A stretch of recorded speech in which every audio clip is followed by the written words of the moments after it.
Title sa ating ikatlong topic ay Ikaw ay isang misyonero.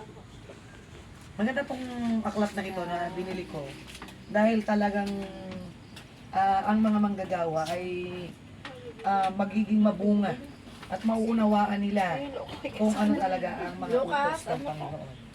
Sa Lucas chapter 10 verse 1 hanggang 18.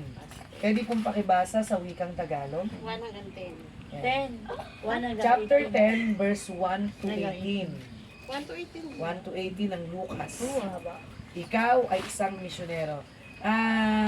Siguro yung malinaw-linaw. Ikaw, Carol. Lucas chapter 10 verse 1 to 18. Babasahin muna natin para pag nabasa na natin lahat, dire-diretso na tayo. Sinamakay niya. Dinamihan mo eh. Umabot yata dito. Naigihan nasarapan. Hindi, ganda lang. Okay, sige. Lucas chapter Hindi ko 10 po mag-start. verse 1 to 18. Nandasik lang. Saan meron Luke kainit? 10. Wala. Sinugo ni Jesus ang 72. Pagkatapos ng mga bagay na ito, ang Panginoon ay humirang pa ng 72. Pinauna niya sila ng dala-dalawa sa bawat bayan at puok na patutunguhan niya. Sinabi niya sa kanila, sagana ang aanihin, ngunit kakaunti ang mga manggagawa. Idalangin ninyo sa may-ari na magpadala siya ng mga manggagawa sa kanyang bukirin. Humayo kayo. Sinusugo ko kayong parang mga kordero sa gitna ng mga asong gubat. Huwag kayong magdala ng lukbutan, supot o panyapak. Huwag na kayong titigil sa daan upang makapagbatian kanino man. Pagpasok ninyo sa alinmang bahay, sabihin muna ninyo, maghari nawa ang kapayapaan sa bahay na ito. Kung maibigin sa kapayapaan ang nakatira roon, sa kanila ang kapayapaan. Ngunit kung hindi, hindi sila magkakamit nito. Manatili kayo sa bahay na inyong tinutuluyan. Kanin ninyo at inumin ang anumang idulot sa inyo. Sapagkat ang manggagawa ay may karapatang tumanggap ng kanyang upa. Huwag kayong magpalipat-lipat ng bahay. Kapag tinanggap kayo sa alinmang bayan, kanin ninyo ang anumang ihain sa inyo. Pagalingin ninyo ang mga may sakit doon at sabihin sa bayan, nalalapit na ang mga paghahari ng Diyos sa inyo. Ngunit sa alinmang bayang hindi tumanggap sa inyo, lumabas kayo sa mga lansangan nito at sabihin ninyo, pati ang alikabok dito na dumikit sa aming mga paa ay pinapagpag namin bilang babala sa inyo. Ngunit pakatandaan ninyong nalapit na sa inyo ang paghahari ng Diyos. Sinasabi ko sa inyo, sa araw ng paghuhukom ay higit na mabigat ang kaparusahan ng mga tao sa bayang yaon kaysa dinanas ng mga taga-Sodoma. Okay, ikaw ay isang misyonero. Kaya sabi nga ako, isang misyonero. Ano ang pagkakaunawa nyo sa salitang misyonero? Nagagawa. Manggagawa ng ano? Sa iba't ibang lugar. Nagbimisyon sa iba't ibang lugar. Nagagawa. So sasabihin natin, misyonero ako, nagbibiro ba tayo? O nagbibiro ka ba? So, ibig bang sabihin ay kailangan tayong pumunta sa Africa o sa ibang lugar, sa ibang bansa kaya? O ganun ba? Parang ganun ba ang pagkakaunawa natin? Ganun ba ang misyonero? So, sa huling dalawang pag-aaral natin, yung dalawang topic na nakaraan, nakita natin kung nais sumunod ng isang mananampalataya kay Kristo, maging bahagi ng kaharian ng Diyos. Kailangan niyang unawaing mabuti ang hinihingi nito at maging handang isuko ang dating pinakamahalaga sa kanya at pagkatapos ay sumunod kay Kristo. Diba, sabi ng Panginoon, isuko mo ang lahat at sumunod ka sa akin. Yun ang sabi niya ron sa mayaman. Ngayon, nandito na tayo sa salitang ako ay isang misyonero, ibig sabihin kailangan na tayong sumunod. Ngunit ano nga ba ang kahulugan ng pagsunod kay Kristo? Ano ba talaga ang inaasahan gagawin natin? Malalaman natin ito mula sa teksto ngayon. Gusto ng ating Panginoon Jesus maging mga misyonero tayo sa mundo. Tama naman, di ba? Humayo kayo. Ibig sabihin talagang pinagmi-mission tayo. Oo, ang bawat isa sa ating mga mananampalataya ay dapat maging misyonero. Ayan. Kaya yan ang hindi alam ng iba.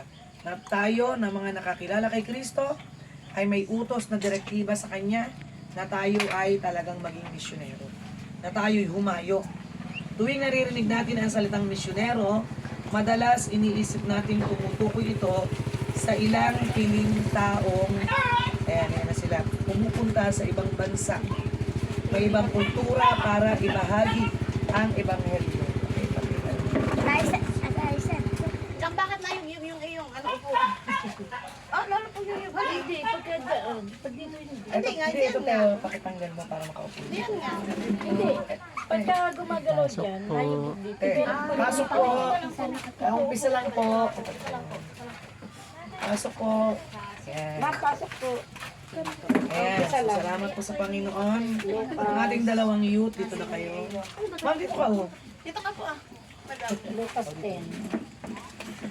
Ay, pero ito doon na sa mga... Oh, ito pa. Ano na ang Mek, title lagyan mo ito doon. Ha, ikaw ay isang misyonero. Yan ang title natin. Ako ay isang misyonero. Ako ba? Ngayon, ituloy natin. Tuwing naririnig natin ang salitang misyonero, madalas iniisip natin tumutukoy ito sa isang piling taong pumupunta sa ibang bansang may ibang kultura para ibahagi ang ebanghelyo. Yun ang pagkakaalam natin. Ano po? Ngunit ang totoo, kapag binasa natin ang Biblia, makikita nating inaasahan ng Panginoong Hesus ang bawat tagasunod niya ay magiging misyonero.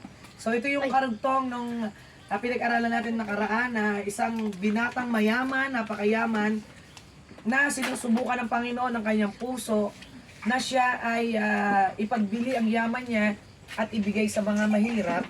At pagkatapos nun, sabi ng Panginoon, at sumunod ka sa akin. So ito ay hindi sinabing applicable sa lahat. Ang tinis dito ng Panginoon sa matandang mayaman, sa binatang mayaman, ay ang puso.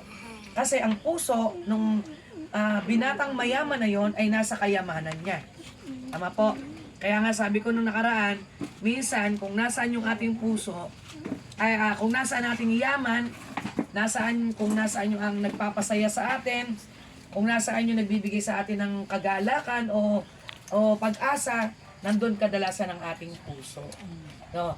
Siyempre, kung sino yung nagpapasahod sa iyo, yung iba nga, kung sino nagpapasahod sa kanya, sunod na lang ng sunod, porque yun ang kanyang boss na nagpapasahod. Pero pag sa tao, alam naman natin na hindi lahat ng sasabihin ng ating boss ay susundin natin. May mga limitasyon lang to. Lalo na kung ito ay patungkol sa pagtatrabaho. Pag sa Panginoon, ay pwede tayong subukan. At ngayon, yung ating title ay Ikaw ay isang misyonero. So, nabasa na natin yung Lucas 10, verse, Lucas 10, verse 1 to 18, na yung 72, di ba, ang alam lang natin ay alagad na 12, tama? Pero doon sa binasa natin, Luke chapter 10, verse 1 to 18, ay ang inutusan ay sino? Yung bang 12? Hindi po. Iba pa yung 72 na disciple ng Panginoong Jesus. Yung 12 ay doon siya tumutok. Pero meron pang 72 na kung saan ay inutusan niyang mag-misyon. Diba? Tama? Nag-misyon. Yan dyan sa Luke chapter 10. Sabi, pag pumunta kayo doon, magdala kayo ng... huwag kayong magdadala ng mga lukbutan. Yung lukbutan ay yun ang wallet nila. Ang tawag, lagay ng silver and gold yon, no? So, ang tawag sa wallet ng mga panahon na yun, lukbutan. Tapos, anong sabi? Pag nasa daan na, huwag makikipagkwentuhan, iwasang makipagmaritesan. Kaya talagang pinapahayo sila. Tapos, tinuruan din sila ng Panginoon, pag pumasok sa bahay, sabihin na sumainyo ang kapayapaan. No? Pag ayaw naman, tinan yung Panginoon Jesus. Mabigat talaga magsalita ang Panginoon Jesus. Ano eh? O pagka ayaw tumanggi sa salita ng Diyos, tinan mo naman ang sinabi ng Panginoon, ipagpag ang paa. Eh tayo nga, hindi tayo ipapagpag basta, di ba? Pero kung titingnan ninyo, ang Panginoon Jesus, agad-agad ipapagpag ang paa. Kasi yun yung mga tao ay nagagalit ang Diyos pagka sila ay tumatanggi sa salita ng Diyos. Pagka naman tinanggap ang salita ng Diyos, ano ang mangyayari? Ang mangyayari ay pagpapala at kapayapaan. So, hindi lang ang 12 alagad ng Panginoon Jesus ang kanyang isinugo upang mangaral ng Ebanghelyo. Sa ating teksto ngayon, sinugo niya ang 72 disipulo. Dagdag dito, matapos ang muling pagkabuhay ni Jesus, bago siya umakyat sa langit, sinabi niya sa mga disipulo, doon sa aklat ng mga gawa, chapter 1, verse 8, sabi, bago siya umakyat sa langit, sinabi niya sa mga disipulo, o pakinggan niyo to ha, at sabihin niyo sa akin kung nasaan yung terminology na misyonero. Sabi rito, sige po, pwede po kayong kumain habang nakikinig. Yan, okay lang naman po, wala naman tayong rules. Saka hindi naman masama. No? Basta makinig lang kayo habang nangiya. Ayan, sa aklat ng mga gawa, chapter 1, verse 8, sinabi, subalit tatanggap kayo ng kapangyarihang pagbaba sa inyo ng Espiritu Santo. At kayo ay magiging mga saksi ko sa Jerusalem, sa buong Judea at Samaria, at hanggang sa dulo ng daigdig. Nasaan dito yung salitang, yung kahulugan ng misyonero? Nasaan dito sa verse na to? Yung pong saksi. At kayo ay magiging Saksi. saksi ko. Ayun. Sa? Ano mga saksi? De, kulang, parang kulang. Hindi ano. Saksi, witness lang yun eh. Saksi ni Hugo. Sabi ko tama yun. Sabi ko tama. Ah, yung di ba anong kahulugan ng isang misyonero? Nagpupunta sa Bayan. iba't ibang lugar at para mangaral ng ebanghelyo.